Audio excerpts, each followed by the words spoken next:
I never touched her. Please believe me." The cry ripped through the Dallas County Courthouse, raw and desperate. Ava Brooks's voice shook with panic, her chest heaving as though the very air was choking her. She gripped the edge of the defendant's table, her knuckles pale against her dark skin, eyes wide with terror. The judge raised his gavel. Order in the court, but the words barely mattered. The gallery had already turned into a storm. Murmurs burst into sneers. Sneers into accusations. Monster, child beater. She should rot in prison. The whispers clawed at her ears. Strangers who knew nothing of her life now hurled stones of judgment. Ava's legs trembled under the weight of it. She wanted to vanish, but the thought of Ellie, her little Lily, kept her upright. At the plaintiff's table, Camilla sat with her pearl necklace gleaming and a faint smile on her lips. She leaned toward Grant Hawley, her voice low but sharp enough to cut. "The longer this drags on, the more she spin lies. We need this finished, Grant, for Ellie's sake." Grant's jaw tightened. His gaze stayed fixed on Ava, yet his ears drank in every poisonous word. Ava saw it, the way he tipped closer to Camilla, the way his shoulders drew tight as if armored by her influence. Panic rose in her throat like bile. "Grant," she cried, her voice breaking into sobs. "Please look at me. You know me. For 3 years I raised your daughter when you were too busy. I fed her, rocked her to sleep. I never hurt Ellie. I never could, not for a fleeting second." Grant's eyes faltered. A memory flickered Ellie's laughter, Ava's lullabies drifting through the halls of his Dallas estate, until Camilla's hand slid over his, nails pressing just so, reminding him of the script she'd written. Grant turned back to Ava, his voice hard. "You betrayed my trust. My daughter had bruises on her face. And you expect me to believe that was an accident? You, of all people, dared to lay a hand on her." "No," Ava sobbed, her body shaking violently. "That's not true. Ask Mrs. Whitaker next door. Ask the cashier from the store we baked cookies that night." Ellie was laughing. She was happy. Ava's breath caught like a knife in her lungs. "Grant, don't let her twist this. You know me. You've seen me with Ellie for years. You know I could never." Her voice broke, dissolving into sobs. "Please, I beg you. Believe me, enough." The prosecutor snapped, seizing the moment. "Your Honor, this display is nothing more than manipulation. We have photographs. We have testimony. The child's own father affirms the truth of this abuse. The evidence speaks louder than these theatrics." Ava shook her head violently, tears streaking down her face. "They're lies. The bruises are lies. I have receipts. I was at the store. I made dinner. Ellie laughed all night. Ask the neighbors. Ask her teacher." The prosecutor stood, feeding the momentum Camilla craved. "Your Honor, these emotional outbursts are nothing but a smoke screen. The photographs don't lie. The child doesn't lie. This case is straightforward. The defense has no real evidence." "Daddy," Ellie whispered, so faint that only the closest could hear. Grant bent his head. "It's okay, sweetheart," he murmured. Camilla's hand tightened on his. Camilla's smile deepened. She had orchestrated every detail. The makeup-painted bruise, the whispered threats to Ellie, the carefully planted doubts. Now all she needed was silence, a swift conviction, a guilty verdict that would erase Ava from their lives forever. Ava looked back toward Ellie, who still clutched her bunny tightly. The little girl's shoulders shook, and for a moment, Ava thought hope she saw defiance in those small hands. But then Camilla leaned down, whispering something into Ellie's ear, and the child stilled. Her lawyer, Rachel Alvarez, touched her arm. "Ava, please sit. We'll get to the evidence when it's our turn." Ava's voice cracked. Evidence doesn't matter when no one's listening. From the gallery, the murmur of insults continued. Disgusting. Throw her in prison. How could she put her hands on a child? Each word was another lash. She bowed her head, sobbing openly now. The tears burned, not just with sorrow, but with shame. She had never felt so small, so invisible, and yet so exposed. She raised her head once more, forcing her swollen eyes toward Grant. "Please," she whispered, "don't let her do this to me. To Ellie, I swear on everything I am. I never hurt your daughter." But Grant did not answer. Camilla's hand still rested on his arm, a silent chain tethering him to her will. He kept his gaze fixed on the polished wood of the table, refusing to meet Ava's eyes. The judge called a recess. The gavel's echo filled the chamber, final and cold. The bailiff gestured for Ava to sit back. She lowered herself onto the hard bench, her chest heaving, tears still spilling unchecked. Around her, people shifted and whispered. No one offered her a hand. No one spoke a word of comfort. To them, she was already condemned. Rachel leaned closer, voice soft but firm. "Well, fight. Don't lose yourself now." Ava pressed her palms together, as if in prayer. Her voice barely audible. "If they believe her, I'll lose Ellie forever. And then what's left of me?" The recess ticked on. Grant stood, adjusting his cufflinks. Camilla glided beside him, graceful, victorious. She didn't even glance back at Ava as they left the courtroom. Ava sat alone, shaking, her whisper carrying only to herself. "God, don't let them take her from me. Not like this, no." When the gavel struck again, the trial resumed. And though Ava's tears had dried to salt on her cheeks, her spirit burned with the stubborn spark of a woman who refused to surrender. Even as the world condemned her, the courthouse air still clung to Ava's skin like smoke as she was led back into the small holding room. Her mind a whirl of whispers, insults, and Grant's unflinching silence. She buried her face in her hands. But what came back to her wasn't the gavel's echo. It was Ellie's laughter, bright as a bell, from the mornings they used to share. Long before courtrooms and accusations, mornings had begun with the hiss of pancake batter meeting the skillet. Ava would rise before the sun, her modest apartment just a few streets away from the Hawley mansion, and drive her dented old Chevy SUV through the still sleepy Dallas suburbs. She'd sing quietly to the radio old Motown songs her grandmother had loved, as if rehearsing for Ellie's smiles. At the Hawley kitchen, Ellie would already be waiting, perched on a chair with her bunny in hand, her hair messy from sleep. "Are we making hearts today?" she'd ask, pointing to the mixing bowl. "Yes, ma'am," Ava would reply, pouring batter into shapes only a child's imagination could recognize. Hearts, stars, maybe even a bunny if I'm feeling fancy. No, the kitchen smelled of butter and maple syrup. And the sound of Ellie's giggle when syrup dripped on her nose was enough to make the day worthwhile.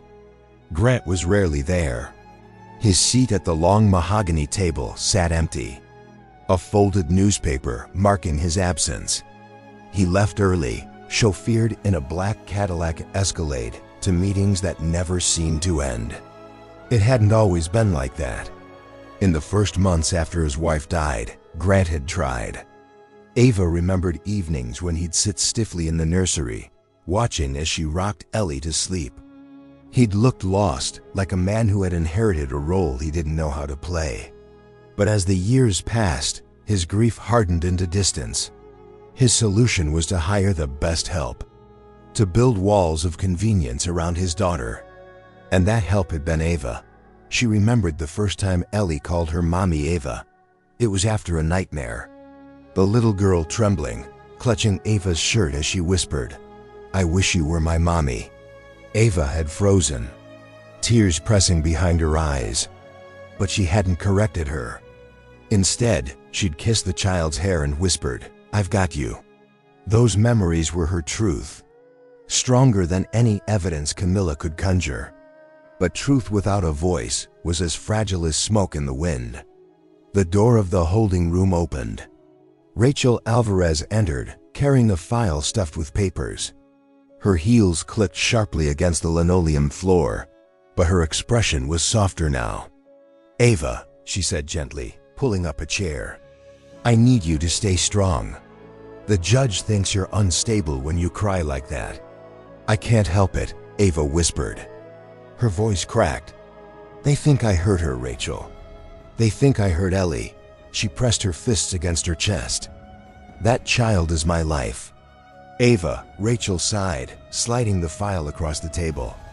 "I've reviewed the receipts you gave me. They help, but they're not enough on their own. We'll need character witnesses, neighbors, teachers, anyone willing to vouch for you." Ava's gaze darkened. "They won't. They've already decided who I am. A maid, a black woman. Easy to blame. Easier to discard." Rachel paused, then leaned in. "You're not wrong. The system favors money and reputation. Grant has both. But juries change. I've seen kids speak when adults won't." Ava swallowed, mind slipping to Ellie, the tug at her apron while cookies baked, the squeals when dinosaurs roared off the page. Would Ellie tell the truth? Or had Camilla's poison touched even that? At the Hawley mansion, the silence weighed more than the chandeliers. Ellie nudged scrambled eggs around her plate. Grant scrolled unread emails, coffee cooling. Camilla watched the child like a hawk. "Eat, darling," she said, smooth as glass. "You need to be strong." "I don't want eggs," Ellie murmured. Grant looked up, irritation flashing. "Ellie, listen to Camilla." Tears filmed the girl's eyes. "Where's Ava?" Camilla's smile tightened. "She won't be coming back, sweetie. It's better this way." Grant shifted, saying nothing. Camilla's fingers skinned his hand. "The sooner this trial ends, the sooner Ellie can heal. We need closure, Grant. Closure." The word sat heavy on his chest. He saw Ava's face in court, tear-streaked, pleading. A part of him wanted to believe her, but Camilla's constant whispering smothered that impulse. And what father, billionaire or not, could unsee the photo of bruises on his child's face? Back in her small apartment, untouched since the arrest, Ava's life waited exactly where she'd left it. On the fridge, Ellie's crayon drawings, stick figures labeled me and Ava, hands linked beneath a sun with too many rays. A stack of children's books lay on the coffee table, their corners worn from nightly readings, and on the couch, a blanket still held the faint scent of strawberry shampoo, Ellie's scent. Ava thought of that home as she sat in the holding cell, her tears drying to salt. She whispered to herself, almost a vow, "I will not let her grow up thinking I left her. I will not let that woman take her from me." Rachel gathered her papers. "Well, regroup tomorrow. Try to rest." Rest? The word felt foreign. Ava leaned back against the cold cinder block wall and closed her eyes. She let herself remember Ellie's laughter, the warmth of small arms around her neck, the whispered words that had once made her whole. "I wish you were my mommy." For the first time since the trial began, a flicker of resolve cut through her despair. The world might call her a criminal. The whispers might brand her a monster. But Ava knew who she was, and she knew whose little heart still beat in rhythm with her own. If you feel Ava's pain, hit like and comment where you're watching from. Who knows? Someone nearby might be watching this story with you too. The next morning, the Dallas sun rose hard and hot, flooding the Hale estate with a light that seemed too sharp for the heaviness inside its walls. The mansion was a world of stone columns, manicured lawns, and endless glass windows that reflected the city's wealth. Yet despite its grandeur, it felt hollow, like a theater set where everyone played their parts, and no one believed the script. Grant Hawley sat in his office at the far end of the house, a room lined with leather-bound books he never read, and awards from ventures he barely remembered winning. His laptop glowed with the morning's market reports, Stock prices shifting in real time, a world where numbers spoke more clearly than people ever could. But his mind wasn't on the screen. It was on the words that had erupted in the courtroom the day before Ava's screams, her tears, her desperate pleas. He pinched the bridge of his nose, his coffee cooling untouched beside him. He hadn't slept. Every time he closed his eyes, he saw the bruises on Ellie's cheek. He told himself the photographs didn't lie, but then he heard Ava's voice.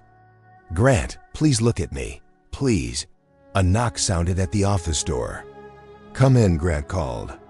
Camilla stepped inside, her heels clicking softly against the oak floor. She was dressed perfectly as always, a cream blouse tucked neatly into a pencil skirt, pearls resting at her collarbone.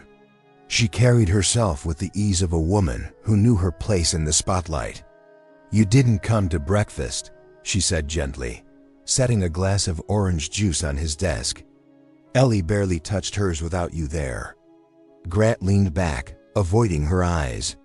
"She'd get used to it." Camilla tilted her head, studying him. "You're troubled." "I just keep hearing her voice," Grant admitted. He hated the tremor in his tone, hated how much space Ava occupied in his thoughts. "She swore she didn't hurt Ellie. I've known her 3 years." "Camilla, 3 years." Camilla's expression softened in a way that felt rehearsed. She touched his arm, her nails immaculate. "She's manipulative, Grant. That's what guilty people do. They cry, they scream, they beg. You can't let her get into your head. Think about Ellie. That child needs stability. Not a dangerous maid confusing her. Dangerous." The words settled like a stone in Grant's chest. He wanted to believe it, but something in him resisted. He stood abruptly, moving toward the wide window that overlooked the gardens.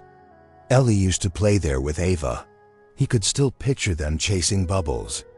Ava laughing freely as the child's small legs carried her across the grass. He had watched from this very window more than once, hidden behind the glass, telling himself he was too busy to join.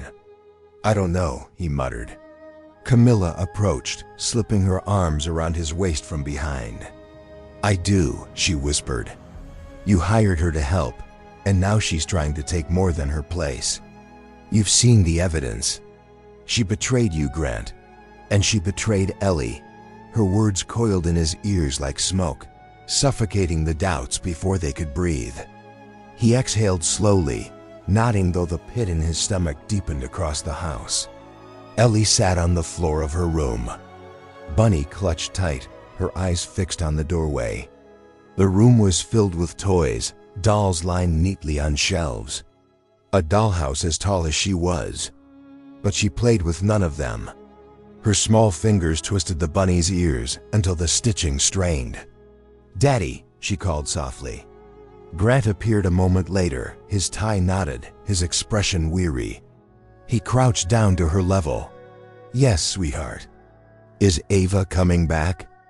Grant's heart clenched. He swallowed, forcing the lie. "No, baby. Ava can't be here right now." Ellie's lip trembled. "But she didn't hurt me." Grant froze. His eyes darted toward the hallway, half expecting Camilla to appear. He lowered his voice. "What do you mean?" "She never hurt me," Ellie whispered fiercely. "Ava makes pancakes with hearts. Ava reads to me at night. She loves me." Her small chest heaved. "I don't want her to go." Grant stared at her, the world narrowing to the fragile child clutching her bunny. For one fleeting second, doubt roared through him. But then Camilla's voice echoed from downstairs. "Grant, we're going to be late." He stood quickly, patting Ellie's head. "We'll talk later. Get your shoes on." Her eyes filled with tears. "Daddy, please." But he was already gone, leaving her in the silence of a room too full of toys and too empty of love. Back in the holding cell downtown, Ava sat on the narrow cot staring at the ceiling. The echoes of the courtroom still haunted her. But more than that, it was Ellie's face. The way the little girl couldn't meet her eyes. The way her shoulders hunched as if she carried the weight of secrets too heavy for a child. She pressed her palms together. God, she whispered, don't let her believe I left her. Don't let her think I gave up. Her grandmother's voice rose in her memory. The truth is stubborn, child. It finds a way. Even when men try to bury it, Ava clung to those words like a lifeline. She had been Ellie's second mother in every way but blood. And no courtroom, no billionaire, no polished woman in pearls could erase that bond. Rachel appeared at the bars carrying a folder.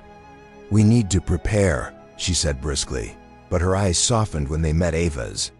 I'm going to fight for you, Ava. But you have to hold on. I'll hold on, Ava whispered. She straightened her shoulders, though her eyes still burned.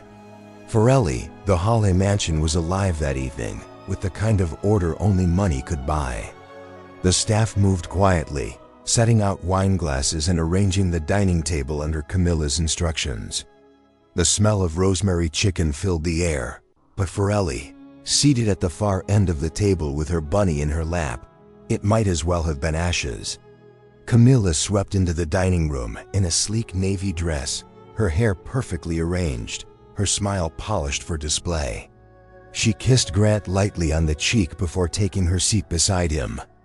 Everything looks perfect, she said, her tone smooth, commanding.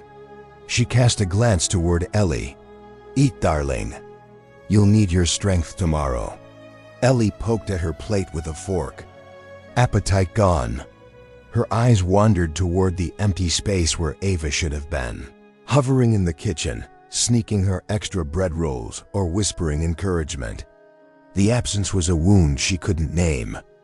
Grant poured himself a glass of wine. His tie loosened from a long day. He was weary, but Camilla's presence pressed on him like perfume, thick, distracting, intoxicating. You've handled everything, he said quietly, admiring the way she carried herself. I don't know how I'd manage without you. Camilla's eyes glinted with satisfaction. That's because you don't need chaos anymore. Ava brought chaos. You need order, Grant.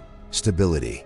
She let her words sink in, her hand sliding across the table to rest lightly on his.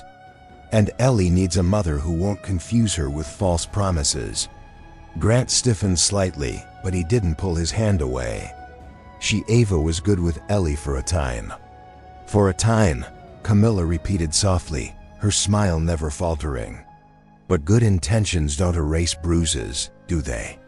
Ellie looked up then, her small voice cutting through the adult conversation. Ava didn't do it. The table fell silent. Grant's glass paused halfway to his lips. Camilla's smile stiffened, then recovered. She leaned toward the child with the patience of a practiced actress. Sweetheart, sometimes love makes us blind. We can care about someone and still be hurt by them. It's best if you stop thinking about her. Ellie's eyes welled. She made heart-shaped pancakes. She read me dinosaur stories. She loves me. Grant shifted in his chair, conflict flickering across his face. Camilla, though, only patted Ellie's hand with a firm, silencing touch. Eat your chicken, Ellie. The little girl bowed her head and jabbed at the food without taking a bite. The bunny in her lap darkened as tears soaked its fur. After dinner, Camilla lingered in the study while Grant poured a second bourbon. The fire crackled, gilding the bookshelves with light. She studied him, every glance measured. You doubt her? Camilla asked abruptly. What? Grant blinked. Ava, you're wavering. I saw it at the table. Those tears in court are getting to you. Grant rubbed his temple.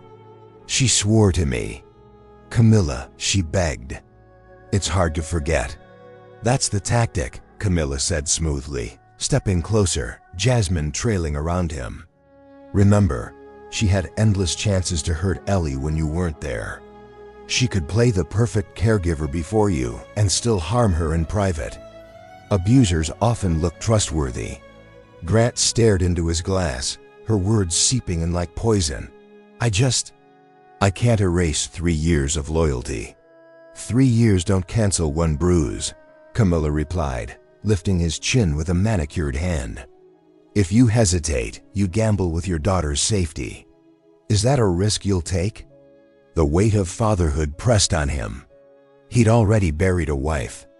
He couldn't fathom losing Ellie, too. Slowly he nodded, though something in him whispered otherwise. Across town, Ava sat on the narrow cot of her holding cell.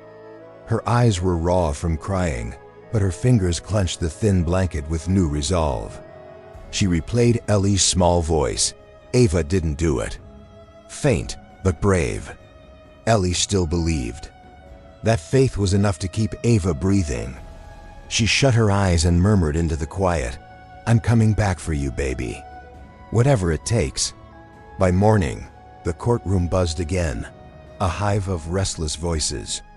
Reporters crowded the back rows, pens poised, cameras ready for the next headline from a billionaire or a fallen maid. At the defense table, Ava folded her hands so tightly her knuckles blanched. The fluorescent lights scoured her skin, etching every salt track on her cheeks into unforgiving relief. The prosecutor began with a flourish.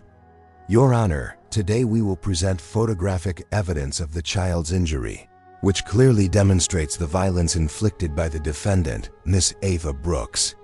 He snapped his fingers and a large screen lit up. Gasps rippled through the gallery. The image showed Ellie's cheek with a dark purple bruise, spread like spilled ink across pale skin. The little girl's big blue eyes in the photo made her look even more fragile. Her lips turned down as though the world had hurt her beyond repair. Ava's breath caught in her throat. She shook her head slowly, tears welling. "No, that's not real. That's not from me." Her voice cracked as she whispered, "God, no." The prosecutor circled like a vulture. "Miss Brooks, will you deny you were alone with the child that evening?" "I was with her," Ava admitted, voice trembling. "But I didn't hurt her. I made dinner. I read to her. She laughed. She was happy." The prosecutor pounced. "And yet here she is, injured under your watch." Rachel Alvarez, her defense attorney, rose. "Your Honor, we will contest the authenticity of this photo at the appropriate time. At present, this is a one-sided narrative." The judge nodded, but his eyes lingered on Ava with something between doubt and pity. The whispers began again in the crowd. "Disgraceful. She looks guilty. They should have checked her background before hiring her." Ava closed her eyes, hot tears spilling down her cheeks. Every word cut deeper than the last. Then came the worst moment. The bailiff opened a side door, and Ellie entered, holding her bunny. She looked so small in the cavernous courtroom, her dress hanging off her shoulders, her face pale. Camilla guided her gently to the stand, her hand possessive on the child's back. The jurors softened instantly. Who could resist the sight of such innocence? "Sweetheart," the prosecutor said, crouching slightly to meet Ellie's eyes. "Can you tell us what happened that night?" Ellie's lips trembled. She looked out at the room at Ava, who sat frozen, her heart in her throat. Their eyes met just for a heartbeat, and Ava mouthed silently, "It's okay. Tell the truth." But Camilla leaned close, whispering something into Ellie's ear before stepping back. The child's gaze dropped to the floor. "Ava hit me," Ellie whispered. The words were so soft they barely carried, but in the silence that followed, they might as well have been thunder. Ava's body shook as if struck. "No!" She gasped, clutching the table. "Baby, no. Don't say that." Her sobs echoed in the chamber. The judge banged his gavel. "Miss Brooks, control yourself." But Ava couldn't stop. "Lee, tell them. Tell them it's not true. Please don't let her make you say it." Grant Halle sat stiffly at the plaintiff's table, his face pale. He wanted to look at Ava to see if truth burned in her eyes. But Camilla's hand rested firmly on his arm, her grip saying everything words did not. The prosecutor smiled thinly. "Thank you, Ellie. That will be all." The child was escorted from the stand, her bunny clutched like a lifeline, tears streaking her cheeks. She did not dare look back at Ava. The courtroom erupted again, murmurs, judgment, disgust. Ava collapsed against the table, sobbing openly.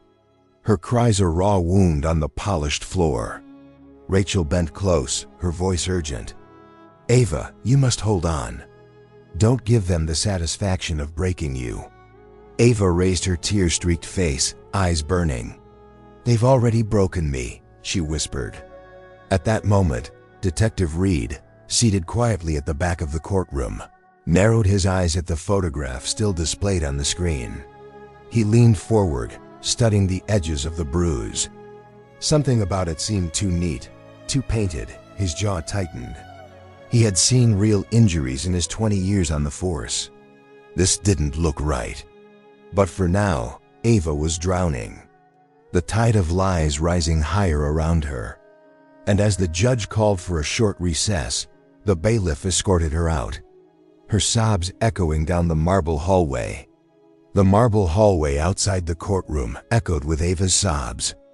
As the bailiff guided her back to the holding chamber, she pressed her palms over her face, ashamed that the entire city would now believe she was a monster. The whispers, the photographs, Ellie's trembling voice, repeating words that weren't hers at all, pressed down like a weight she couldn't bear. Inside the holding room, Rachel Alvarez set her files on the table and crouched down in front of Ava. "Listen to me," she said firmly, her voice low but urgent. "You cannot let them see you crumble. The more emotional you get, the more you play into their hands. The jury will think you're unstable." Ava dropped her hands, her eyes bloodshot and swollen. "She lied," she whispered. "Ellie lied because that woman told her to. I saw her whisper in her ear. I saw it." "I know," Rachel replied, though doubt flickered behind her eyes. "But knowing isn't enough. We need proof." Ava shook her head violently. "Proof? Proof? What proof is stronger than 3 years of love? I've been her mother when no one else was. I was there for every scraped knee, every fever, every nightmare. How can they not see it?" Her voice cracked, breaking into sobs again. "Why won't Grant see it?" Rachel took a slow breath. "Because Camilla has her hooks in him. And because fear blinds people." A father sees bruises on his daughter's face and he panics. He listens to the first explanation that makes sense right now. "That's Camilla's version, not yours." Ava slumped against the wall, her body trembling. "Then I've already lost." "No," Rachel said sharply, standing tall again. "Not yet." Reed was in the back of the room. "He's been watching. He noticed something. I could see it on his face." Ava blinked through her tears. "Reed, the detective. Yes, he's not convinced. That's something. A crack in the wall." Rachel gathered her files. "Well, push harder tomorrow. For now you need rest because the way this is going, they'll drag you through hell before we get to the truth." Meanwhile, in the judge's chambers, Camilla sipped from a glass of sparkling water as though the trial were nothing more than a tedious social event. She crossed one leg elegantly over the other, her smile serene. "Your Honor," she said smoothly, "surely it's unnecessary to prolong this. The child has spoken. The photographs are clear. For Ellie's sake, it's best to close this quickly. Every additional day only reopens the wound." The judge regarded her wearily, his gavel resting on the desk. "Mrs. Vaughn, I will not be rushed in my court." "Of course not," Camilla replied sweetly, bowing her head. "But think of the child. Would you want your granddaughter forced to relive trauma again and again?" The judge's jaw tightened. He gave no answer, but Camilla's words hung heavy in the air. Across the city, Grant sat alone in his office at the mansion, staring at the fire flickering in the hearth. He had sent Ellie to bed, her bunny still clutched tight in her arms. The silence of the house pressed in on him, broken only by the crackle of the flames. He remembered Ava's voice in the courtroom, raw and pleading. "Grant, please look at me. Please." It haunted him. He rubbed his temples, whispering to himself, "What if she's telling the truth?" Camilla entered quietly, a vision of poise in a silk robe. She draped her arms over his shoulders, pressing a kiss to his temple. "You're thinking about her again," she said softly. Grant didn't answer. "She fooled you for years," Camilla continued, her tone honey, sweet but sharp underneath. "You thought she loved Ellie, but you don't see what I see. You don't see how dangerous women like her can be." Grant finally turned, frustration sparking in his eyes. "Dangerous? She bathed my daughter, cooked her meals, stayed up all night when Ellie was sick. That woman gave more of herself than I ever did." Camilla's smile tightened, but she did not falter. "And that's what makes her dangerous. She wanted more than her place. She wanted your child to see her as mother. She wanted to blur the lines. Admit it, Grant, she was stealing from you. Not money, but something deeper. Don't let guilt blind you." Grant slumped back in his chair, torn in two directions. His heart whispered one thing. Camilla's voice pressed another. In the silence that followed, he took another sip of bourbon and said nothing.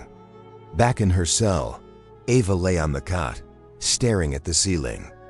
Every sound of the jail echoed around her. The clang of doors, the shuffle of footsteps, the hollow coughs of strangers. She closed her eyes and remembered Ellie's small voice. Ava didn't do it. For one instant in the dining room, the child had spoken the truth. That flicker was enough to cling to. Ava clasped her hands together, whispering into the darkness, "I'll hold on for you, baby. I'll hold on." And somewhere in the city, Detective Reed sat at his desk. The photograph spread before him under the sterile light of his lamp.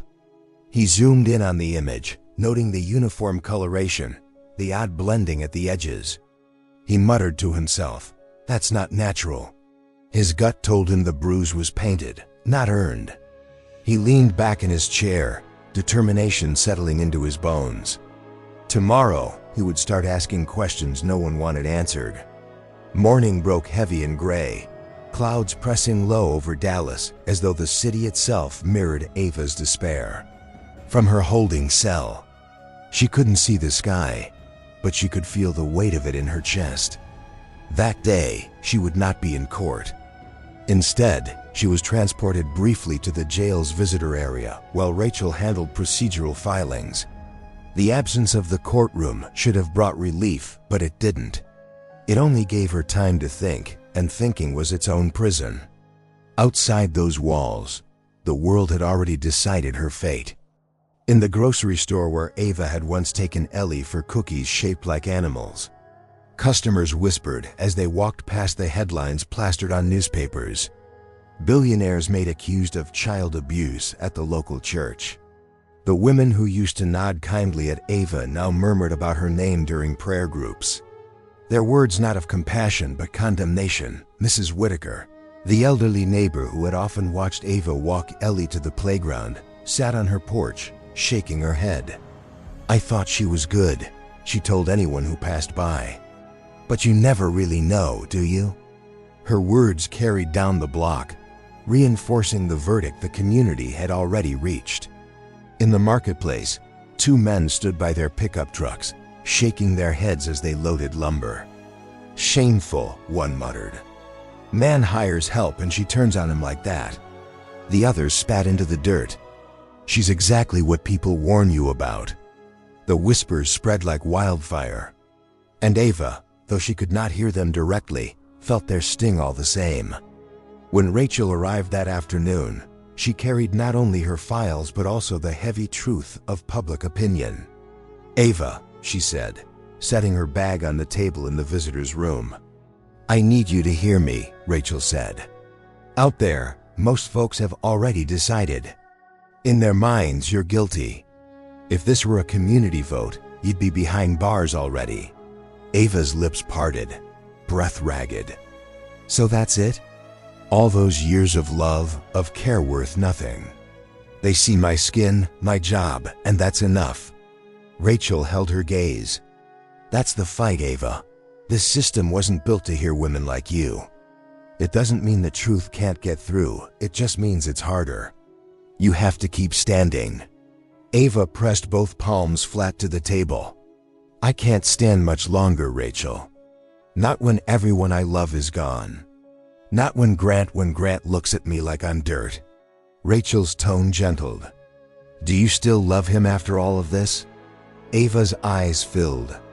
I don't know if it's love. I remember the man who mourned his wife.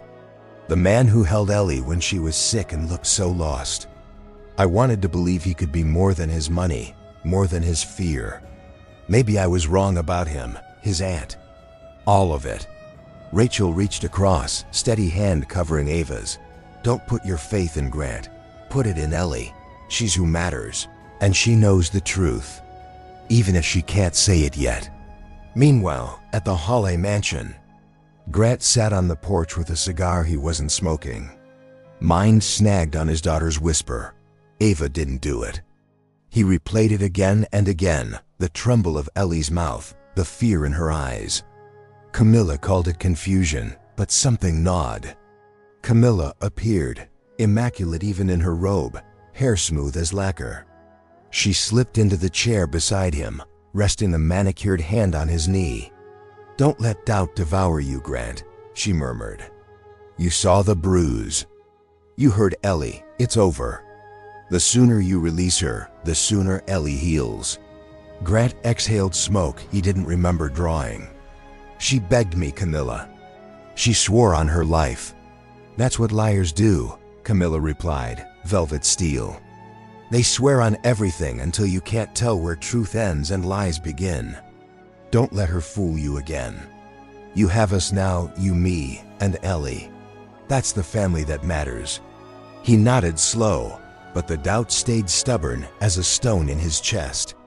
Across town, Ava curled on the jail cot, hugging herself against the cold. She pictured neighbors who used to wave when she drove Ellie to school in her beat-up Chevy, church ladies who smiled when she brought Ellie on Sundays. Now those same faces would turn away, mouths drawn in disgust. Into the dark, her voice broke to a whisper. They've taken everything. My job, my home, my name, and now they're trying to take her. Her tears dampened the thin pillow, but her resolve hardened beneath them. I won't let them. I'll fight even if I have to crawl through hell. Detective Reed in his modest office across town studied the photograph again. The bruise bothered him still, the edges too perfect, the shade too uniform. He picked up the phone and dialed a contact in the crime lab. I need a second opinion on a child injury photo, he said, his voice steady but laced with urgency, discreetly and fast. The case wasn't his. Not officially, but something told him this was more than a maid's crime. Something here stank of manipulation, of careful staging. He jotted notes on a yellow pad. Camilla, access to child motive. His gut churned. If his hunch was right, this wasn't just about one bruise. It was about control over a child, over a billionaire, over the truth itself. As night fell, the city hummed with its usual noise. Cars rushing down freeways, neon lights glowing, people laughing in bars. But for Ava, the world had gone quiet, reduced to the echo of insults in her memory. For Grant, the world had grown heavier, the ghost of doubt pulling harder each hour. And for Ellie, curled up in her big empty bed, clutching her bunny, the world was nothing but a wish. Whispered into the dark, "Come back, Ava, please come back." The Hawley mansion glittered beneath the Texas sun, its wide windows catching light like a fortress made of glass. But inside, the air was heavy, almost suffocating. Ellie sat cross-legged on the rug of her bedroom. Bunny clutched against her chest. The room was filled with dolls, books, and toys. Yet she touched none of them. Her small shoulders slumped forward, her eyes dull with a sadness number 5-year-old should know. Camilla swept into the doorway without knocking, her perfume preceding her like a warning. "Ellie, sweetheart," she cooed, though her tone was sharp beneath the sugar. "Come downstairs. We need to practice what you'll say if the court asks you again." Ellie's stomach twisted. She pressed her bunny tighter, whispering into its worn ear, "I don't want to." Camilla's smile was tight. She stepped closer, crouching so her eyes met the child's. "You must remember what I told you. If you tell the wrong story, Ava will disappear forever. You'll never see her again." Hot tears filled Ellie's eyes. "But Ava didn't hurt me." Camilla's hand brushed a strand of hair from Ellie's face, but her fingers lingered with a pressure that made the little girl shiver. "You think she didn't hurt you? But children don't always understand. You fell asleep crying, didn't you? You had bruises, didn't you? That means she hurt you. All you have to do is repeat that. Do you understand?" Ellie bit her lip, her tiny voice breaking. "If I lie, Ava will go away." Camilla leaned closer, her eyes sharp as glass. "If you don't lie, she'll go away forever. There's no choice here, Ellie. You need to protect yourself and your father." Downstairs, Grant sat in his study, his tie loosened, his eyes fixed on the amber swirl of bourbon in his glass.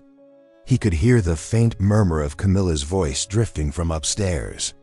Though not the words, he didn't ask. He told himself she was helping Ellie cope, preparing her for the trial. Still, unease pricked at him. He thought back to Ava's mornings in the kitchen, the smell of butter sizzling in the pan, the sound of Ellie's giggle when syrup landed on her nose. That warmth had been real. Could a woman capable of that tenderness also strike a child? The contradiction gnawed at him. But then he pictured the photograph, the bruise, and his heart hardened again. At that very moment, across town, Ava sat hunched over the cold metal table in the jail's visitor room. Rachel Alvarez flipping through papers at her side. Ava's eyes were hollow, her voice ragged. "She's making her lie," Ava said, staring at her clasped hands. "I saw it in the courtroom." Ellie wanted to speak, but that woman whispered to her, "She's scaring her." Rachel adjusted her glasses, her brow furrowed. "If we can prove coercion, the whole case could turn.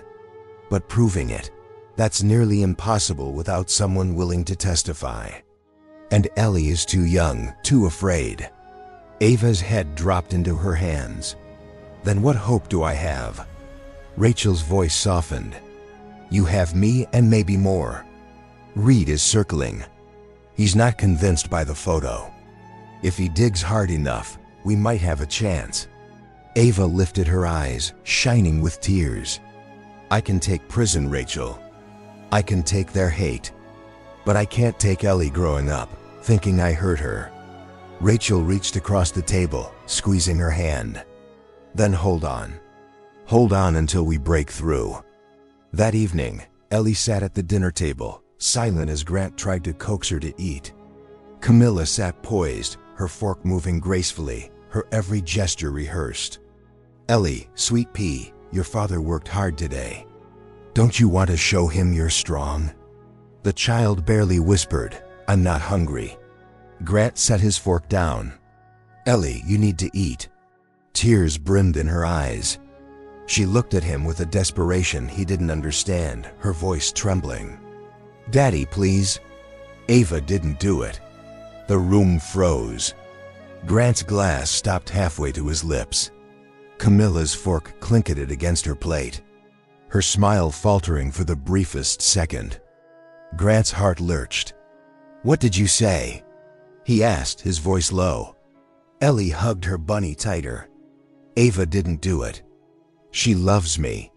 She never hurt me." For a moment, the truth hung in the air, fragile but luminous. Then Camilla's hand slid smoothly over Grant's, her voice calm, commanding. "Children don't always understand what's happening, Grant. She's confused.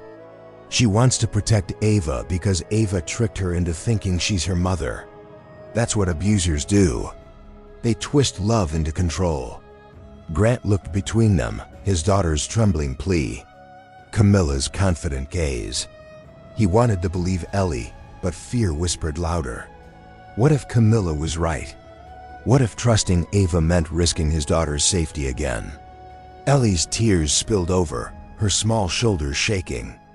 Grant reached across the table, but instead of comfort, his hand fell limp beside his glass. "Sweetheart," he said, his voice unsteady. "Sometimes people we love, they can hurt us without meaning to." The child's sob broke the silence. A sound so raw, it cracked through the air like thunder. She pushed away from the table. Running upstairs, Bunny clutched in her arms. Grant sat in silence, his face pale. Camilla leaned back, victorious, her smile returning as she sipped her wine. Upstairs, Ellie hid beneath her blanket, whispering fiercely to her bunny, "Don't believe them. Ava, I won't let them take you away." And in a small office across town, Detective Reed flipped through his notes. The photograph glowing on his laptop screen, he muttered, "Something's wrong here. Something's very wrong." He picked up the phone, determination in his voice. "Time to start digging where they don't want me to." The next morning, the courthouse buzzed with reporters crowding the steps, cameras flashing as Grant and Camilla walked briskly through the front doors. Questions flew like arrows. "Mr. Holly, do you believe justice will be served? Camilla, are you planning to adopt Ellie after the trial? Should Ava Brooks face the maximum penalty?" Neither of them answered. Grant's jaw was set, his arm protective around Camilla, as if shielding her from the chaos. To the cameras, they looked like a united couple weathering a storm. To Ava, who was escorted in through the side entrance in shackles, it looked like betrayal wrapped in elegance. Inside, she found Rachel Alvarez waiting in a small conference room. Rachel was in her early 30s, her suit wrinkled at the elbows, her brown hair pulled back into a bun that had frayed during too many late nights. She shuffled through a stack of papers, her eyes red from lack of sleep. "Ava," she said, glancing up, "we need to talk strategy." Ava dropped into the chair across from her, her hands shaking. "There is no strategy. They've already decided I'm guilty." "No." Rachel leaned forward, her voice steady. "That's not true. We still have options. Look." She spread out documents across the table. "These are receipts. Witness statements. You were at the grocery store that night. You cooked dinner. You tucked Ellie into bed. It all matters." Ava's laugh was hollow, bitter. "Receipts don't matter against a billionaire's word. Neighbors who once waved at me won't even look me in the eye anymore. They believe what's easy to believe. That the maid did it. That the black woman lost her temper." Rachel hesitated, then sighed. "You're right. The odds are against us. But I became a public defender for people like you. People who get swallowed by a system built to protect the powerful. I don't have money. I don't have prestige. But I have the truth. And sometimes that's enough." Ava studied her lawyer's face, searching for sincerity. "You really believe that I have to?" Rachel answered simply, "Otherwise I couldn't do this job." For a moment, silence filled the room. Ava's chest ached with a strange mix of despair and gratitude. She had no family to fight for her, no community left on her side. But here was this tired, underpaid attorney refusing to walk away. Later in the courtroom, Rachel rose to cross-examine a witness. Her voice carried clear and measured. But Ava noticed the jurors' faces. Most already had their minds closed. The prosecution had painted her as reckless, unfit, dangerous. Every detail Rachel brought up felt like a candle flickering in a hurricane. Grant avoided Ava's gaze. Camilla sat beside him, poised, her hand resting delicately on his arm. The contrast was brutal. Ava, in her beige prison dress, wrists bruised from restraints, against Camilla's pearls and confidence. During a recess, Rachel pulled Ava aside. "We're not winning them over yet. she admitted quietly. But Reed, he's digging. He told me he's seen injuries before, and Ellie's bruise doesn't add up. Ava's eyes widened. He believes me. Rachel lowered her voice. He suspects something. That's more than we had yesterday. It's a start. Ava pressed her lips together, tears burning her eyes. It shouldn't take a detective's hunch to see the truth. I raised that child. I loved her. I would die before I touched her. I know, Rachel said firmly. And we're going to prove it, Zeal. That evening after court adjourned, Grant sat in his limousine staring out at the Dallas skyline. The glittering towers reflected wealth, power, success, everything he had built. But the silence inside the car was suffocating. Camilla scrolled her phone beside him, unfazed, her smile faint as though victory was already sealed. His mind drifted to Ava's words in the courtroom. I was there for every scraped knee, every fever, every nightmare. He remembered nights when Ellie had been sick, Ava staying by her side until dawn while he attended meetings in New York. He remembered coming home once to find them both asleep in the rocking chair, Ellie curled against Ava's chest. That image had haunted him for years, though he never admitted it. Grant Camilla's voice cut through his thoughts. Don't second-guess this yourself. She's guilty. You need to focus on Ellie's future. Izzy nodded absently, but doubt nodded at him like termites in a beam. Meanwhile, in his small office, Detective Reed spread photographs across his desk. He compared Ellie's bruise with real cases he'd handled: bike accidents, falls, even abuse. He circled the edges with a red pen, muttering, "Too uniform, too staged." He opened a drawer, pulling out a magnifying lens. Up close, he spotted faint glitter particles clinging to the skin near the bruise. Particles that didn't belong to an injury. His gut clenched. Makeup. He leaned back in his chair, staring at the evidence. "If this is what I think it is," he whispered. "Someone's framing her." The city lights flickered outside his window. He picked up the phone and dialed Rachel's number. "Tell your client not to lose hope," he said. "This isn't over." Back in her cell, Ava lay awake, staring at the ceiling, her body aching with exhaustion, but her mind alive with one thought. "Hold on, Ellie. I'm coming back for you." Detective Reed sat at his cluttered desk long after midnight, the glow of his desk lamp casting sharp shadows across the room. Stacks of case files leaned precariously beside a cold cup of coffee. But his focus never wavered from the photograph of Ellie's bruise. He turned the glossy print over and over, examining every edge, every line. Real bruises had depth, swelling, the uneven coloration of blood pooling under skin. This one was flat, too perfect, almost painted. And then there was the glitter. He'd seen makeup smudges before, on teenage girls sneaking lipstick, on actresses claiming accidents, but never on a 5-year-old's injury photo. He scribbled in his notebook, "Glitter equals cosmetic product." He underlined it twice. Reed had been a cop for 20 years, and one thing he trusted more than any lab test was his gut. His gut told him Ava Brooks was being railroaded. He picked up the phone, dialing a contact in the lab. "Ethan, it's Reed. I've got a photo I need analyzed off the record. Look for cosmetic compounds, foundation, concealer, anything like that, and hurry. A woman's life is on the line." When he hung up, Reed leaned back, rubbing his eyes. His conscience gnawed at him. He wasn't officially assigned to the case. He had no authority to intervene, but he'd seen too many lives crushed by wealth and influence, too many scapegoats buried under lies. If he stayed silent, Ava would go down, and a child would grow up believing the wrong story. The next morning, Ava sat in the courtroom again, wrists bound, eyes swollen from sleeplessness. She scanned the crowd, searching for any sign of compassion, but all she saw were cold stars and murmurs. She caught Grant's gaze for a fleeting second.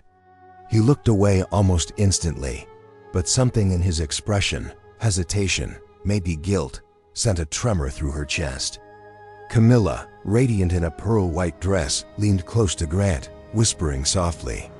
Her hand rested on his forearm, her nails gleaming. The jury noticed. Everyone noticed. She wasn't just the girlfriend. She was a force, shaping the narrative with every calculated gesture. Rachel Alvarez shuffled her papers, muttering under her breath. "We need a miracle," Ava whispered back. "Do you believe me, Rachel?" Rachel looked at her, eyes tired but honest. "Yes, I do. But belief doesn't win trials.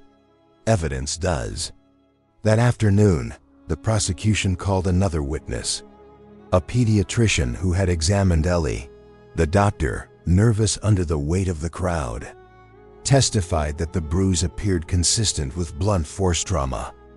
Gasps rippled through the courtroom. Rachel rose for cross-examination. "Doctor," you said appeared. "Are you stating definitively that it was caused by blunt force trauma?" The doctor shifted. "Well, I can't be definitive. I wasn't present when the injury occurred, so it could also be consistent with, say, a staged injury, makeup perhaps." Rachel pressed. The prosecutor objected immediately. "Speculation, Your Honor." The judge sustained. Rachel sat down. Frustration etched across her face. She leaned toward Ava. "We're hitting walls, but Reed called me last night. He's digging. Don't give up yet." Ava clung to those words like a lifeline. That evening, Reed drove his old Crown Victoria to a quiet suburban pharmacy on the edge of town. He flashed his badge at the weary clerk. "I need purchase records for Cosmetics Foundation concealer last week. Name's Camilla Vaughn." The clerk raised an eyebrow but pulled up the records. Sure enough, several products purchased 2 days before the bruise appeared. Reed felt his pulse quicken. It wasn't proof yet, but it was a thread in threads. When tugged hard enough, unraveled everything. Meanwhile, at the Hall A mansion, Grant stood by Ellie's bedroom door, listening. He heard Camilla's smooth voice. "Remember, sweetheart, you must be brave. Say what happened. Ava hurt you. That's the truth you need to tell." Ellie's voice was barely a whisper. "But it's not true." Grant froze, his hand tightened on the doorknob. For a long moment, he considered bursting in, demanding answers. But then Camilla's voice turned sharp, low. "If you don't say it, Ava will be gone forever. Do you want that?" Silence. Then the small sound of Ellie crying. Grant backed away from the door, his chest heavy. He told himself he hadn't heard enough to act. He told himself he was protecting his daughter by keeping peace. But deep inside, guilt carved into him like a blade. Back in her cell, Ava pressed her forehead to the cool wall, whispering into the darkness. "Ellie, hold on. I'm not giving up on you." And across town, Reed looked at the receipt in his hand, the weight of it like fire in his palm. "Camilla," he muttered, "your game's about to end." The next morning, Ava sat stiffly at the defense table, her beige prison dress blending into the wooden paneling of the courtroom. She had grown quieter in recent days, her grief settling like dust in her lungs. Her eyes, though swollen, still flickered with a stubborn ember. Rachel leaned in, whispering, "We might have a thread. Detective Reed is onto something." Ava turned to her, voice barely audible. "A thread won't stop them from burying me." Rachel pressed her hand gently. Sometimes a thread is all it takes to unravel a whole lie. The prosecution called another witness, Mrs. Whitaker, the elderly neighbor. She shuffled to the stand, adjusting her glasses. "Yes," she said firmly. "I saw Ava walking with Ellie often. But you never know what happens behind closed doors. I heard the child cry sometimes." Ava's mouth dropped open. She cried because she missed her mother. She burst out before Rachel could stop her. She cried at bedtime, at storms, at scraped knees. Not because I heard her. The judge slammed the gavel. "One more outburst, Miss Brooks, and you'll be held in contempt." "No." The jury shifted, some frowning, others whispering. Every word seemed to tilt the scales against her. During cross-examination, Rachel tried to steady the damage. "Mrs. Whitaker, did you ever see Ava harm Ellie?" "No," the woman admitted, her voice hesitant.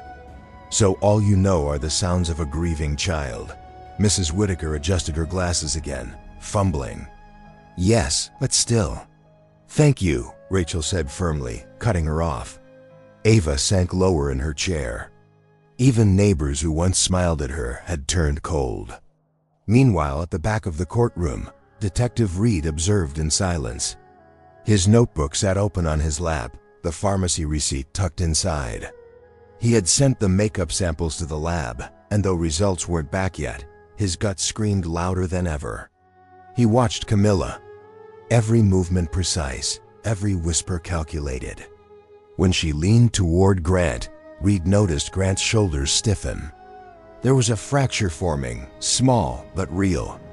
That afternoon, court recessed early. Outside the courthouse steps swarmed with reporters again. Camilla posed subtly, her hand on Grant's arm.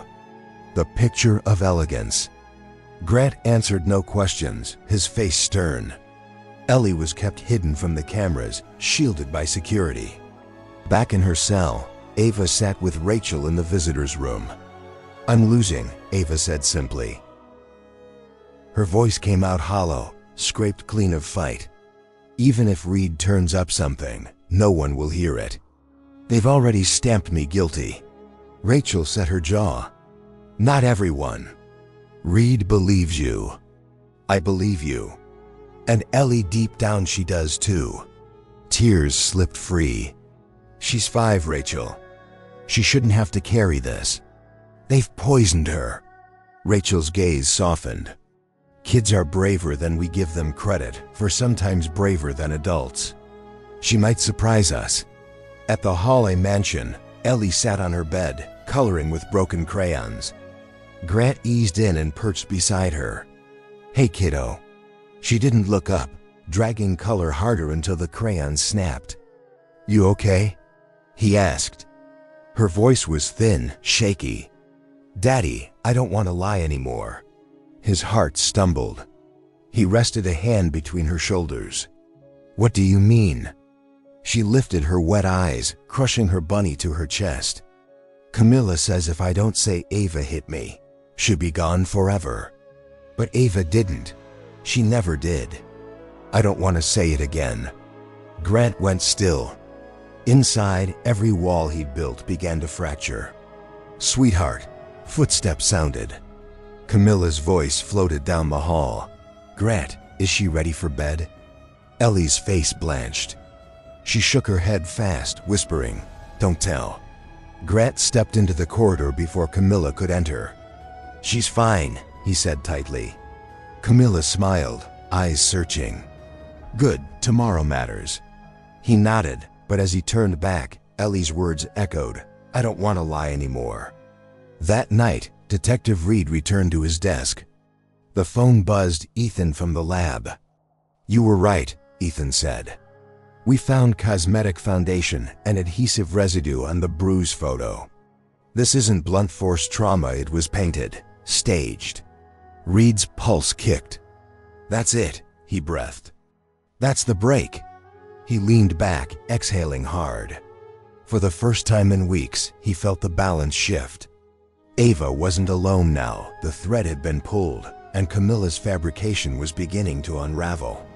The courthouse felt colder the next morning, as if the air itself had grown tired of carrying so many lies. Ava sat at the defense table, hands locked together, shoulders bowed under the accusations. Sleepless nights marked her face, but in her eyes a fragile spark held on. Rachel Alvarez leaned in and murmured, "Reed's got something. He's waiting for the right moment." Ava's voice was a whisper. "Right moment. I don't have any moments left." The trial resumed with a ruthless rhythm. The prosecution paraded another witness, a former housemaid who had worked briefly at the Hawley estate before quitting. She spoke with feigned authority, claiming she had always suspected Ava had a temper.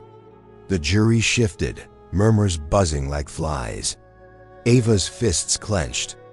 She wanted to shout lies, but Rachel pressed a calming hand on her arm. "Let it go, she's rehearsed." "Well, cut her down and cross." Oh, when Rachel questioned the witness, she exposed cracks the maid had only worked 2 weeks, had never actually seen Ava lose her temper, and admitted her information came from what Camilla told me. Still, the damage was done. The jury had heard the words temper and child abuse too many times. Seeds of doubt had been sown. During recess, Ava sat alone on a bench in the holding area, the buzz of fluorescent lights humming overhead. She dropped her face into her hands. "They've already buried me," she whispered. Rachel sat beside her. "Don't say that." Reed found cosmetic traces in the bruise. "It's real evidence, Ava. It could flip everything." Ava's head snapped up, hope flickering. "Then why hasn't he spoken?" "Because timing matters. If we play it too soon, the prosecution will bury it under procedure. We need to land the punch when they least expect it." Ava stared at her lawyer, tears slipping silently down her cheeks. "I don't know how much longer I can wait." Meanwhile, at the Hawley mansion, Ellie sat at the breakfast table, untouched cereal soggy in milk. Grant stood at the counter, nursing black coffee. Camilla moved gracefully through the kitchen, her robe tied neatly, her tone light as though the trial were a trivial inconvenience. "Big day today," she said cheerfully. "If all goes well, we'll finally have closure." Ellie's eyes shot up, filled with panic. "Closure?" Grant glanced at her, uneasy. "It means this will all be over soon."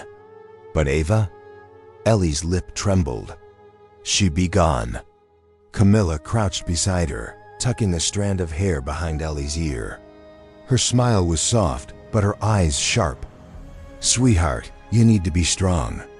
Sometimes bad people leave, and that's for the best. Ava isn't who you thought she was." Ellie jerked away, her tiny voice rising. "She is. She loves me." Grant froze, coffee cup suspended mid-air. The truth rang in his daughter's cry, slicing through the haze Camilla had built. His chest tightened, but before he could speak, Camilla straightened. Her tone clipped. "Grant, don't let her confuse herself. She's 5. She doesn't understand manipulation." Ellie's tears spilled over. She grabbed her bunny and bolted upstairs. The slam of her bedroom door echoed through the mansion. Grant stared after her, guilt clawing at his gut. Camilla sighed, pressing her hand on his arm.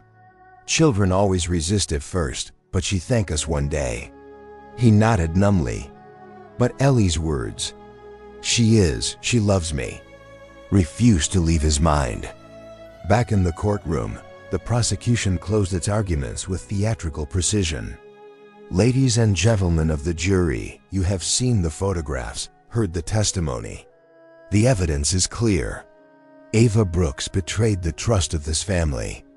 She is guilty." Ava's heart hammered as the judge turned to Rachel. "Defense may present its final case tomorrow." Rachel squeezed Ava's hand. "Tomorrow," she whispered. "That's when Reed will come through."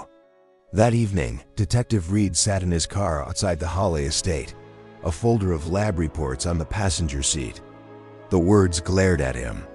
Cosmetic foundation, adhesive particles injury not consistent with trauma. It was the proof he needed, but he knew the stakes. If he moved too fast, Camilla could bury it under her influence. If he waited too long, Ava would be condemned. He watched the lights flicker in the mansion's windows. A silhouette appeared. Grant, pacing alone in his study. Reed lit a cigarette, exhaling smoke into the cool night. "Time's running out," he muttered. "Tomorrow, everything changes." Inside her cell, Ava curled on the cot, whispering into the darkness. "Ellie, baby, if you can't speak tomorrow, I'll speak for both of us. I won't let them take us down without the truth being heard." She closed her eyes. The image of Ellie's tear-streaked face burned into her soul. Tomorrow would decide everything. The air inside the Dallas County Courthouse was suffocating, thick with anticipation. Every seat was filled, every reporter ready with pens poised and cameras trained. It was the day of reckoning, the moment when the judge would hear final arguments and the jury would carry Ava Brooks' fate in their hands.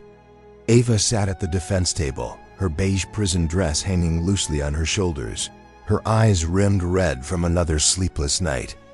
She clasped her hands together so tightly her knuckles turned white. Beside her, Rachel Alvarez whispered, "Remember, don't speak unless I tell you. Let me carry this." But Ava's chest was already heaving. A storm raging inside. Her thoughts weren't on Rachel or even the jury. They were on Ellie. She pictured her little girl curled in bed, clutching her bunny, whispering to the dark that Ava didn't do it. The judge entered, gavel striking. Court is in session. The prosecutor rose first, confident, his voice ringing clear. "Your Honor, ladies and gentlemen, the case is simple. The child has spoken. The bruise has been shown. The testimony is consistent. Ava Brooks betrayed the trust of this family. For Ellie's safety, justice demands conviction." Ava's breath came faster. Betrayal, safety, the words twisted into knives. She gripped the edge of the table, fighting back the scream clawing at her throat. Rachel stood next, papers trembling in her hands, though her voice steadied as she spoke. "Ladies and gentlemen, you've been shown photographs. You've heard words coaxed into a frightened child, but you have not heard the truth. Ava Brooks has cared for Ellie Hawley for 3 years with nothing but love. Not one credible witness has seen her raise a hand to that child.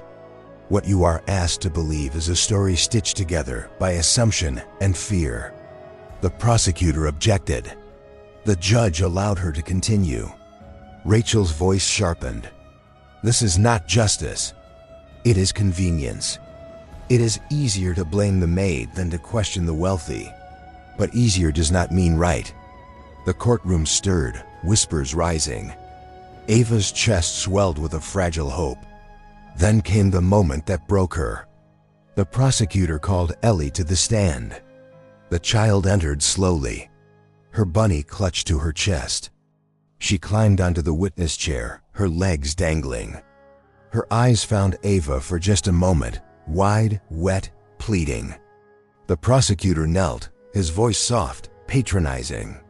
"Ellie, sweetheart, can you tell us again what happened that night?" Ellie's lips trembled. She looked at Camilla first, who sat in the gallery with perfect poise. Her smile subtle but commanding. Then she looked at Grant, his face pale, his eyes dark with conflict. Finally, her gaze drifted to Ava. Ava mouthed silently, "Tell the truth. It's okay." The room held its breath. Ellie's voice cracked. Her bunny trembled in her arms. "I don't want to lie anymore." Gasps filled the courtroom. The prosecutor froze. Camilla's smile vanished. The judge leaned forward. "Child, speak clearly." Ellie's tears spilled. "Ava didn't hurt me. She never hurt me. Camilla told me to say she did. She said if I didn't, Ava would go away forever." Silence. Absolute deafening silence. Then chaos. Reporters scribbled furiously. Spectators erupted in shouts. And the prosecutor sputtered, "Objection. This is coached." Ava fell to her knees, sobbing openly. Her hands clasped in prayer. "Thank you, God. Thank you." Her voice cracked into the stillness. "I swear to God, I never harmed that child." The judge banged his gavel repeatedly, calling for order, but nothing could silence the truth that had finally broken through the lies. Grant stared at his daughter, his world collapsing. His face blanched as realization struck he had condemned the wrong woman, betrayed the one person who had given his daughter unconditional love. And across the gallery, Camilla's mask slipped. Her smile vanished. Her posture stiffened, her eyes darting as if searching for an exit. Ava lifted her tear-streaked face to Ellie, whispering, "I'm here, baby. I'll never leave you." The gavel slammed against wood, echoing like thunder in the packed courtroom. "Order!" The judge barked, but the crowd was already electrified. Reporters scrambled. Jurors exchanged wide-eyed glances, and every camera lens focused on the small figure on the witness stand. Ellie Hawley, clutching her bunny, trembling but unbroken. Camilla's hands tightened around her purse, her knuckles pale. She leaned forward, her voice sharp but low, hissing toward Grant, "Do something. Don't let her undo everything." But Grant was frozen. His daughter's words replayed in his mind. "I don't want to lie anymore." Each syllable struck him like a hammer, breaking apart the narrative he had clung to. He glanced toward Ava, crumpled in sobs, her lips moving in prayer. The sight seared him with guilt, so fierce it made him nauseous. The prosecutor scrambled to regain footing. "Your Honor," he stammered. "The child is clearly confused. She's been manipulated." "Objection." Rachel cut in, her voice sharp as glass. "The only manipulation here has been from the plaintiff's companion, Camilla Vaughn. This child has found the courage to speak truth, and I will not let it be drowned out." The judge's gavel struck again. "Enough. The child has made a serious statement. Court will recess while this is investigated." The bailiff escorted Ellie off the stand, but before leaving, she looked back at Ava, her small voice breaking through the chaos. "Don't cry, Ava. I told them now." Ava's tears flowed harder, her lips trembling with a whisper. "My brave girl." In the hallway, reporters swarmed. "Camilla, care to comment? Mr. Hawley, did you know your daughter was pressured?" The frenzy was unstoppable. Camilla kept her head high, forcing a thin smile, but her eyes were daggers. Grant shielded Ellie, his arm around her, his silence louder than words. Inside the defense room, Ava collapsed into Rachel's arms. "She did it," she sobbed. "She told them." Rachel steadied her. "Yes, but this isn't over. We need corroboration. Proof that the bruise was staged. Reed is close. We'll use his findings to nail Camilla to the wall." That evening, the Hawley mansion felt less like a home and more like a battlefield. Grant sat in his study, staring at the floor as Camilla paced. "You're really going to let a 5-year-old's confused rambling undo everything?" she demanded. Grant's voice was hollow. "She wasn't confused. She was terrified of you." Camilla froze, her mask slipping for a fraction of a second before she recovered. "You're letting grief cloud your judgment. Ava wormed her way into your daughter's heart, and now she's turning her against us." "No, against you," Grant snapped, his voice rising for the first time. He stood, towering over her. "I heard her. I saw her. Ellie's not lying. She's begging to be heard, and I ignored her long enough." Camilla's smile sharpened like a blade. "Careful, Grant. You think the press will side with you if you turn on me? You'll look like a fool who let a maid seduce his household." Grant's jaw tightened. Better a fool than a coward. Upstairs. Ellie sat on her bed, listening to muffled voices downstairs. She hugged her bunny close, whispering, "It's almost over, Ava. It has to be." Meanwhile, Detective Reed sat at his desk. The lab report spread before him. He circled the words again. "Cosmetic foundation, adhesive traces, proof undeniable." He dialed Rachel's number. "It's done," he said. "We've got her. Tomorrow, I'll testify." Rachel exhaled with relief. "This will bury Camilla and save Ava," Reed added, his tone hardened. "I've seen women like Camilla twist truth into weapons. Not this time." Back in her cell, Ava lay awake, staring at the ceiling. For the first time in weeks, her prayers felt lighter. Ellie's voice echoed in her heart, clear and unshakable.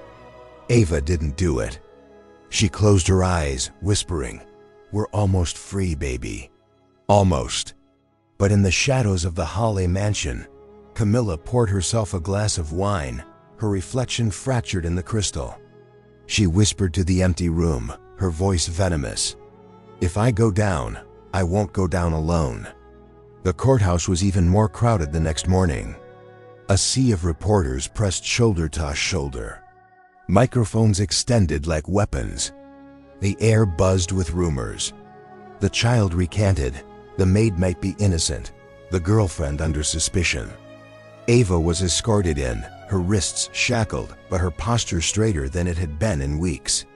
She carried Ellie's words inside her like a shield. Every step felt lighter, though her heart pounded with the fear that it could all be ripped away. Rachel met her at the defense table, eyes sharp with determination. "Reed is ready. He'll testify today." "This is it, Ava. Hold on." The judge called the court to order. The prosecutor rose quickly, his face tight with frustration. "Your Honor, yesterday's disruption must be dismissed." The child was clearly confused, influenced by her attachment to the defendant. Rachel shot to her feet. With respect, the only influence came from Camilla Vaughn, who pressured a 5-year-old into lying. "And we are prepared to prove it." A murmur rippled through the room. The judge's eyes narrowed. "Proceed, Miss Alvarez." Rachel turned toward the back of the courtroom. The defense calls Detective Marcus Reed. All eyes followed as Reed strode to the stand. His suit was worn, his hair graying at the temples, but his presence commanded the room. He swore his oath, then sat, his gaze steady. Rachel began. "Detective Reed, in your professional experience, how many child injury cases have you investigated?" "Over 200, Reed replied. His voice was growly. "Seasoned, impossible to dismiss. And in your opinion, is the bruise presented as evidence in this case consistent with blunt force trauma?" Reed leaned forward. "No, it is not." Gasps erupted. The prosecutor jumped to his feet. "Objection." Overruled," the judge said, his gavel striking once. "Explained, Detective." Reed held up a lab report. "This bruise lacks depth and swelling typical of trauma. Microscopic analysis found traces of cosmetic foundation and adhesive. In plain terms, someone used makeup to create the appearance of a bruise." Chaos swept the courtroom. Reporters scribbled furiously. Cameras clicked. Jurors exchanged shocked looks. Rachel's voice cut through the noise. "Detective, who had access to the child to apply such makeup?" The prosecutor objected again, but the judge allowed the question. Reed's eyes flicked toward Camilla. "Anyone in the household." But given the timing of cosmetic purchases under Camilla Vaughn's name, she had both means and opportunity. The room turned as one toward Camilla. Her smile faltered. Her eyes darted. Grant's head snapped toward her, his face pale with shock. "Lies." Camilla spat, standing abruptly. "This is absurd." "I would never harm Ellie." Rachel's tone sharpened. "No one said you harmed her. You staged harm. You painted a bruise to destroy Ava Brooks." Camilla's mask cracked. For the first time, anger seared openly across her face. "You think anyone will believe a washed-up detective and a maid over me?" she hissed. Grant rose slowly, his voice trembling but clear. "I believe them." Silence followed his words. Camilla turned to him, eyes wide with disbelief. "Grant." But Grant's hand slammed against the table. "You made my daughter lie. You poisoned her with fear, and I let you. God help me. I let you." His voice broke raw and heavy with guilt. He turned toward Ava, his eyes glistening. "I should have trusted you." Ava's tears flowed freely. She couldn't speak. Her voice drowned in sobs, but her heart swelled with vindication. The judge called for order, his gavel pounding. "This court will recess while these revelations are investigated." Miss Vaughn, you will remain for questioning. Camilla's face twisted, but she sat down, her body rigid.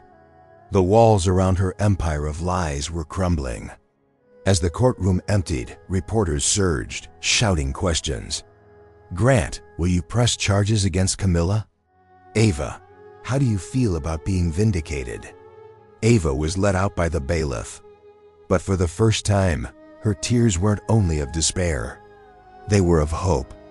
Later that night, in her cell, she whispered into the darkness, Ellie, baby, we're almost free. Across town, Grant tucked Ellie into bed. She clung to her bunny, her eyes still red from crying. He kissed her forehead, his voice breaking. I'm sorry I didn't protect you, but it's over now. I promise. Across town, in her empty room, Camilla stared into the mirror, fingers trembling around a half-empty wine glass. This isn't over, she hissed, every syllable steeped in venom. Morning light slanted through the narrow window of Ava's cell, laying a gold stripe across the concrete.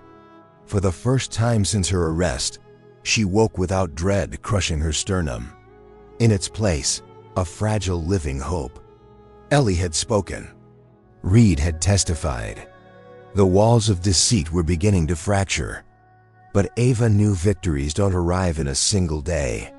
Camilla still had influence, allies, and the razor tongue of someone who never yields.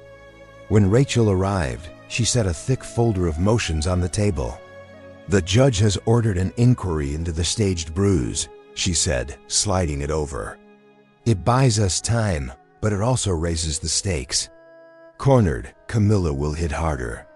Ava laced her fingers to steady herself. I don't care how hard she swings. I care that Ellie is safe. Rachel studied her. You've walked through fire, and still you put the child first. Ava's voice frayed. She's my baby, Rachel.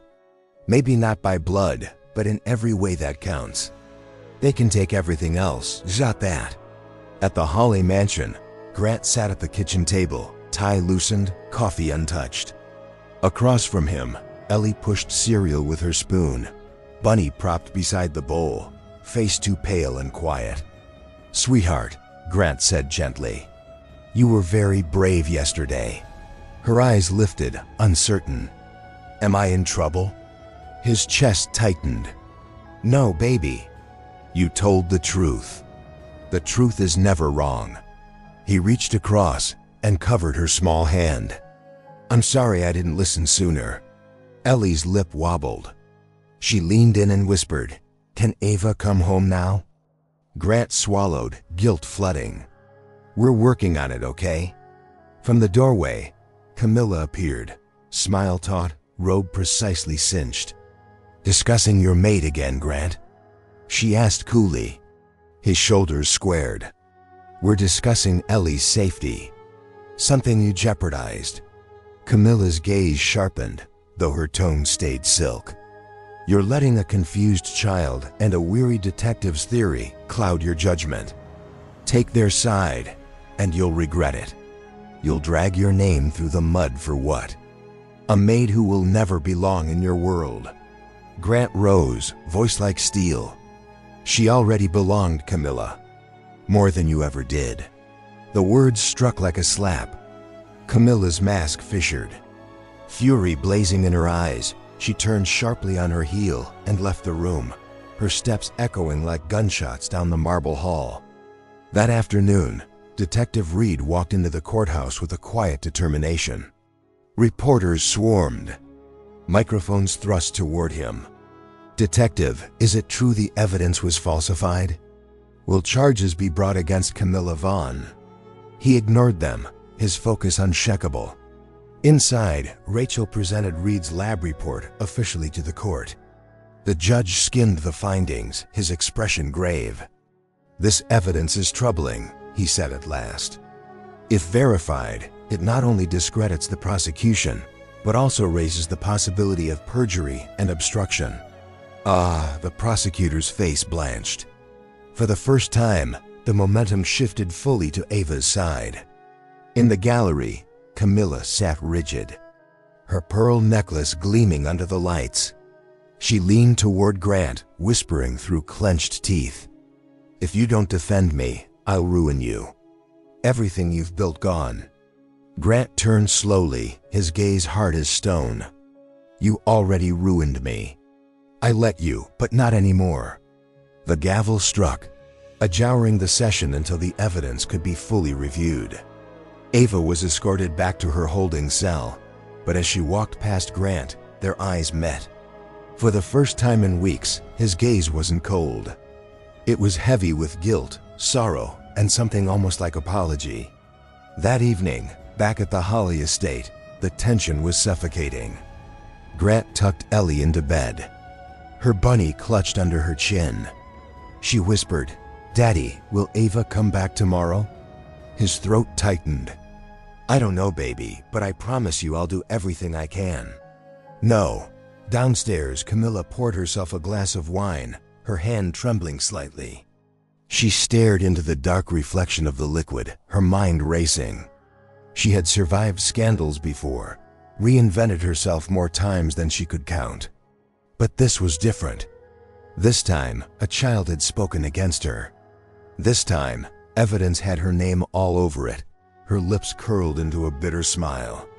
"If I go down, I'll take them all with me," she whispered. Back in her cell, Ava lay awake, listening to the hum of the prison around her. For the first time, hope was stronger than despair. She pressed her palms together, whispering into the stillness, "Thank you, God, for Reed, for Rachel, for Ellie." She closed her eyes, letting exhaustion take her, clinging to the fragile thread of faith that tomorrow would bring freedom, or at least justice. The courthouse was packed tighter than ever.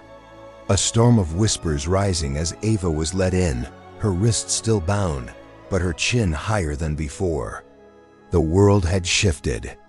Reporters no longer shouted questions about her guilt, but about Camilla's lies.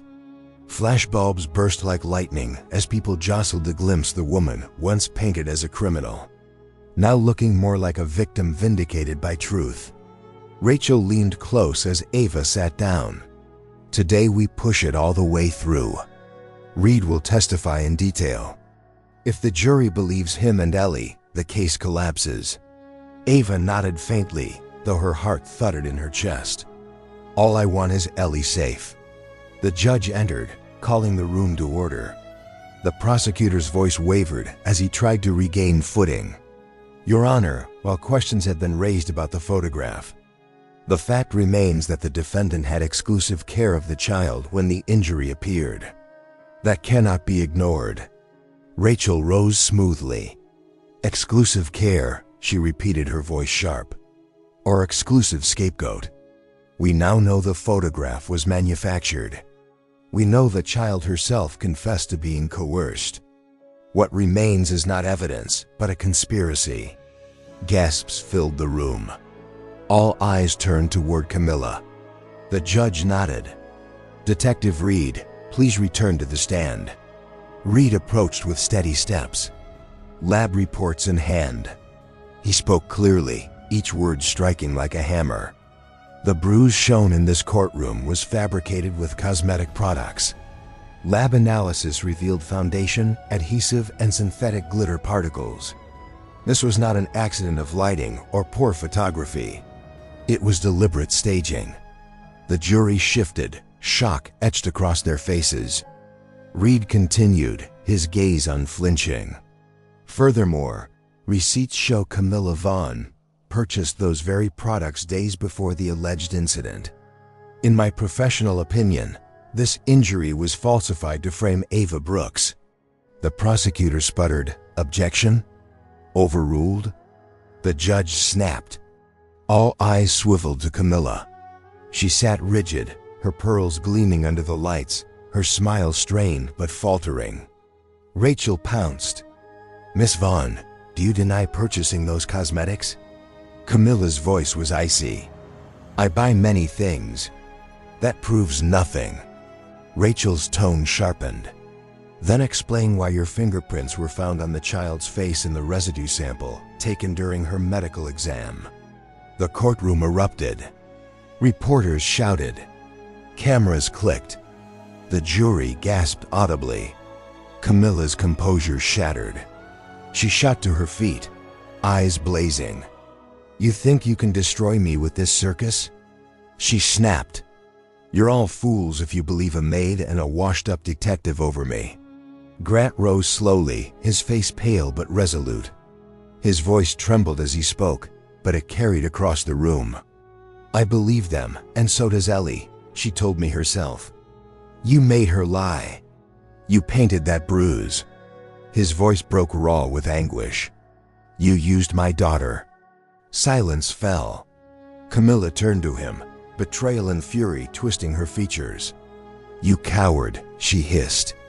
After everything, Grant cut in. "I see you for what you are, and I won't let you near Ellie again." Ava's tears spilled freely, her sobs shaking her shoulders. For the first time, Grant looked at her not with suspicion, but with remorse, their eyes locked, years of trust and betrayal colliding. In one heavy moment, the judge banged his gavel. "This court will recess. A full inquiry into Miss Vaughn's actions will proceed immediately. Bailiff, detain her for questioning." The bailiff moved toward Camilla, who pulled back, her mask of elegance stripped away. "You think this is the end?" She spat, her voice venomous. "This isn't over. None of you are safe." Her words echoed even as she was led away, her heels clacking like gunshots against the marble floor. As the courtroom emptied, reporters flooded the hallways, their headlines already writing themselves. "Billionaire's girlfriend exposed, Maid vindicated. Child's courage shakes courtroom." Back in her cell that night, Ava pressed her hands to her face, sobbing with relief and exhaustion. She whispered into the stillness, "We're almost free, Ellie, almost." At the Hale estate, Grant tucked Ellie into bed, his hand smoothing her hair. She looked up at him, voice small. "Daddy, will Ava come home now?" Grant's voice cracked as he answered, "Yes, sweetheart." As soon as they let her, Ellie hugged her bunny tight, her lips curling into the first smile he'd seen in weeks. Downstairs, Grant poured himself a glass of bourbon, but didn't drink it. He stood at the window, staring into the dark. He thought of Ava, her tears, her pleas, her loyalty. He had almost destroyed her. Now maybe he had a chance to make it right. The Dallas courthouse stood bathed in morning light, its stone steps crowded with reporters, cameras flashing like restless lightning. The air buzzed with anticipation. Today, the case that had gripped the city would finally conclude. Inside, the courtroom was packed to the rafters. Spectators whispered, jurors sat stiff and pale, and the judge's gavel loomed like the voice of God waiting to fall. Ava entered flanked by guards, but the woman who walked through those doors no longer carried herself like a criminal. Her wrists were shackled, yes, but her chin was high, her eyes steady. She carried with her the truth spoken by a child, the testimony of a detective, and the faint but undeniable shift of public opinion. Rachel Alvarez touched her arm gently as she Saturday. "Today is it," the lawyer whispered. "Stay strong. Let me speak for you. We're almost through." Ava nodded, her throat tight. She thought of Ellie, her little girl, her brave witness, her heartbeat, and whispered a prayer so quiet only God could hear. "Don't let them take her from me again." The judge struck the gavel. Court is now in session. We will hear final statements before rendering judgment. The prosecutor rose first, his once commanding voice reduced to brittle formality. He spoke of uncertainty, of confusion in testimony, but the fire was gone. His case had collapsed under the weight of fabricated evidence. The jurors listened politely, but their eyes no longer burned with suspicion toward Ava. Then Rachel stood. She didn't shuffle her papers this time. She walked to the center of the courtroom and let silence hang before she spoke. "This case," she began, her voice carrying to every corner, "was never about truth. It was about power. It was easier to condemn a black woman in a maid's uniform than to question a woman of wealth and polish. It was easier to believe a photograph than to see the love between a child and the woman who raised her. But today, we have seen through the lies. She turned to the jury, her eyes fierce. You saw the child's courage. You heard the detective's findings. The so-called bruise was painted, not inflicted. The lie was staged, not lived. And Ava Brooks. This woman here has been fighting not just for her freedom, but for her dignity, her truth, and her child. Ava's tears spilled, silent but steady. Rachel's voice softened. Justice isn't always loud. Sometimes it's a little girl whispering, I don't want to lie anymore. Sometimes it's a weary detective refusing to look the other way. And sometimes it's a woman broken, accused, despised, who still has the strength to say, I love this child, and I will not give up on her. Dodd, the courtroom was hushed, the weight of her words pressing into every heart. The judge leaned forward, his face solemn. The jury will deliberate. The jurors filed out, the heavy door shutting behind them. Minutes passed, then an hour. Ava sat frozen, her palms slick with sweat, every tick of the clock like a hammer on her chest.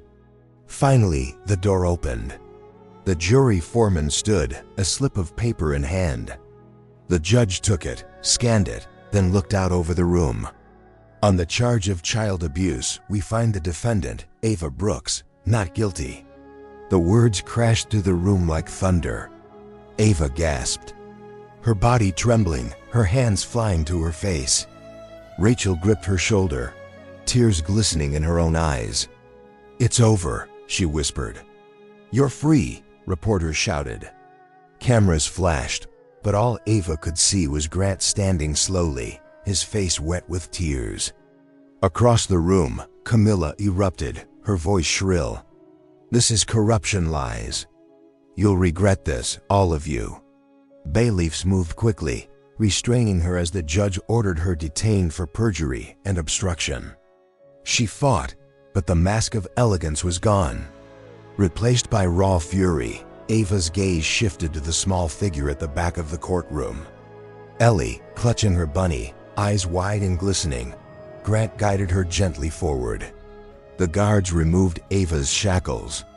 She dropped to her knees as Ellie ran into her arms. Ava! The little girl sobbed, burying her face into Ava's neck. I'm here, baby, Ava whispered, rocking her, tears flowing freely. I'm here, and I'll never leave you again. The crowd watched, some weeping, some silent, all moved. It was not just a reunion. It was redemption. Later that evening, Ava stepped out of the courthouse into the warm Texas dusk. Free at last. Reporters shouted questions, microphones thrust forward, but she held Ellie's hand and ignored them all. Grant walked beside them, his expression humble, broken, but resolute. Ava, he said softly, his voice catching. I don't expect forgiveness, but I want you to know I was wrong, and I'll spend the rest of my life making it right. Ava looked at him, her face streaked with tears, her voice quiet but firm. Don't make it right for me. Make it right for her. She glanced down at Ellie, who clung to her bunny and her hand at once. Grant nodded, his heart heavy but determined. For her always. As they walked down the courthouse steps, the crowd parted. Some applauded softly. Some simply watched. You could see their faces shift. For once, Ava wasn't the maid, the accused. The ready scapegoat, she was the woman who stood, endured, and prevailed. As the sun slid low, gilding the sky in molten gold, she whispered, Justice isn't perfect. But today, it was enough. This isn't just a tale about a courtroom, a billionaire, or a maid falsely charged.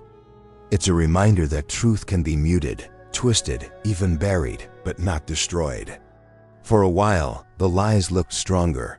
Camilla's sway, Grant's fear, a society's prejudice pressing to crush one woman's dignity. And yet, in the smallest voice, the trembling words of a 5-year-old, the truth broke through. The lesson is plain. Justice doesn't always thunder. Often it arrives as a whisper. It speaks through a child who refuses to lie. It speaks through a worn-out attorney who won't quit. It speaks through a detective who chooses integrity over ease. And it speaks in the heart of a woman who, even shackled and shamed, never stopped loving. For those paying attention, especially those who've watched injustice repeat itself, this story insists we remember: money can buy influence, fear can warp what we see, but only truth endures. When we stand with it, however small or fragile it seems at first, we stand on ground that does not give way. Ava's story is not hers alone. It belongs to everyone ever misjudged, to every community that's watched lies win for a season, and to every listener who longs for fairness in a world quick to condemn. The message is simple and lasting. Never underestimate the quiet strength of truth, or the power of love to bring it into the light.